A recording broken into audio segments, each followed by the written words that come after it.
Today we celebrate the Feast of All Saints. So I want you to think about that. Raise your hand if you think you might be a sinner. Anybody, any sinners here? Okay. And how about if you might consider to be a saint? Do we have any saints with us? Great. Of course we do. We have to keep that in perspective.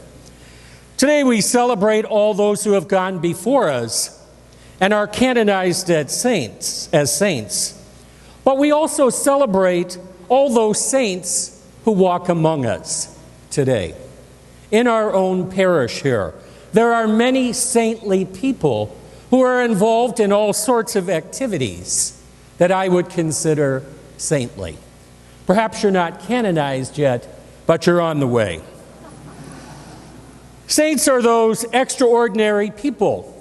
Saints are gifted. They are exemplary people that we consider to be holy. They're the all-stars of our team. They're the Oscar winners of our church, who seek out, who find, and who live a friendship with the Lord in their everyday situations. They're models of holiness. And you and I are invited to do the same, to be holy and to be saints. But how does one become an official saint in the church? And so I looked it up on the internet. I thought, well, maybe I'm in the process there. What do I need to do? And there are 5 steps to becoming a saint. First of all, step 1, the person has to be dead 5 years. So I have to cross that off.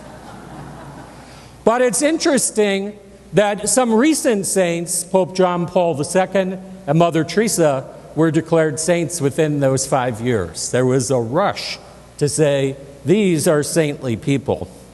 Step 2, a cause has to be presented to the Congregation of Saints. It's an office at the Vatican, and once that's accepted, someone is called a servant of God. The third step is this. After that cause is approved, that Congregation of the Causes of Saints declares that the person has lived the Catholic virtues heroically. They do an investigation with all sorts of paperwork, and then they declare that person venerable. The fourth step is this. That Congregation of Saints declares that the person is in heaven. And this requires that a miracle has taken place through the intercession of that person. In most cases, that miracle is a healing.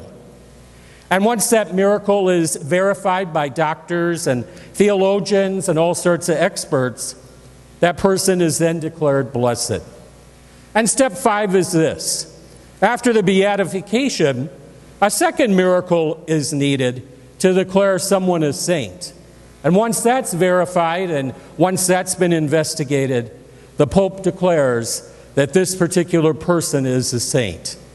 So for each of you, for all of us, we got some work to do.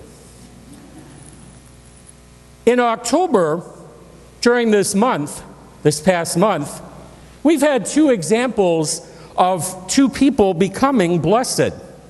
On October 10th in Assisi, Italy, where St. Francis grew up, we were introduced to Blessed Carlos Acutis.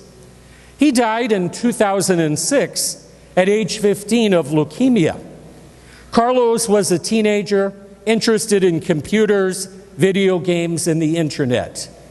But he was also a devout Catholic who went to Mass daily and persuaded his own parents to practice the Catholic faith. They were non-practicing, lazy Catholics. And he kept saying, no, we got to go to church every week. When he died, he was buried in jeans and Nike gym shoes and a soccer jersey. But after his death, the local people began to attribute miracles to his intercession. They prayed to him, including the one miracle was the birth of twins to his own mother after his death. His mother was told she would only be able to have one child, and after Carlos's death, she prayed to him, and she ended up having twins. Be careful what you pray for. And yesterday in Hartford, Connecticut, Father Michael McGivney the founder of the Knights of Columbus, was beatified at St. Joseph's Cathedral. I happened to watch that yesterday on EWTN, the Eternal Word television network. It has all sorts of great videos and things about our Catholic faith. The Knights of Columbus are the world's largest fraternal service organization with over 2 million members in 12 countries. Born in 1852 in Connecticut, Michael McGivney was the first of 13 children in an Irish Catholic immigrant family. He was ordained in 1877 at age 25 and served 13 years as a model parish priest.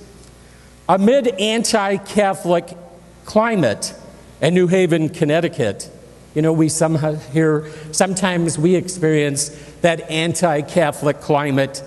Recently, we heard of people wanting to take down the statues of Unipeta Serra in California, or Columbus here in Chicago, and Damien of Molokai in Hawaii.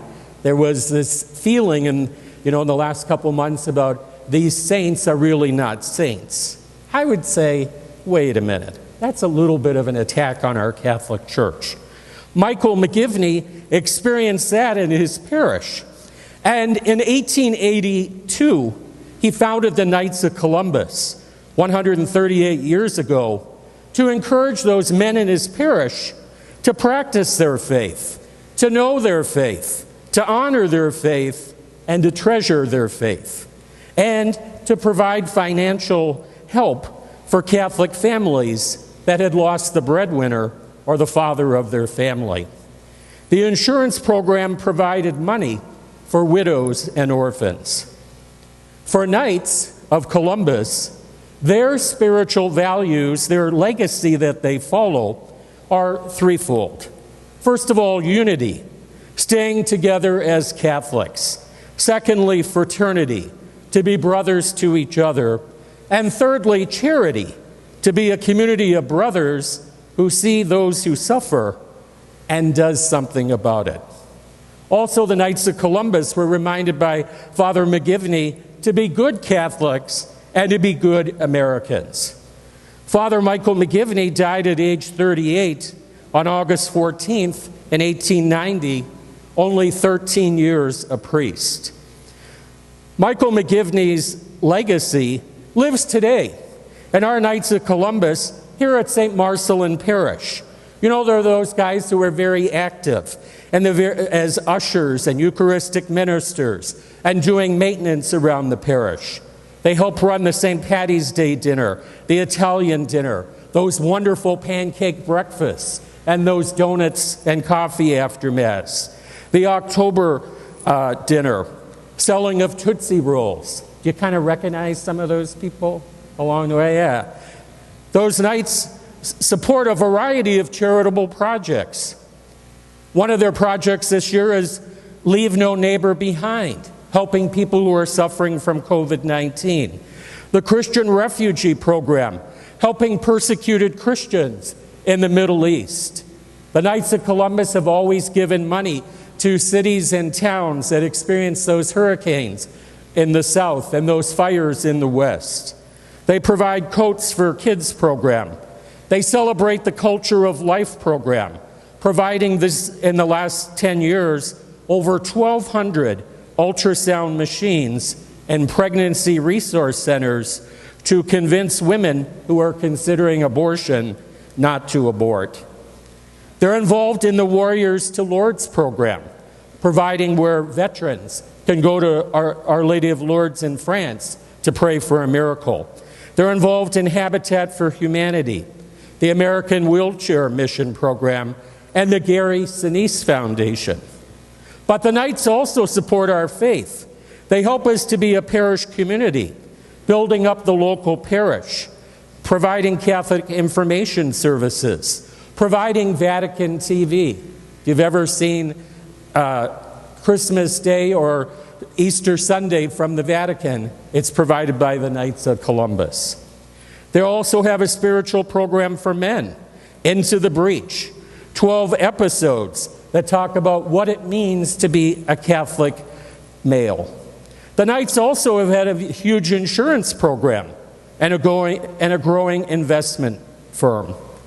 Last year, the Knights of Columbus volunteered 77 million service hours and donated $187 million in charitable funds.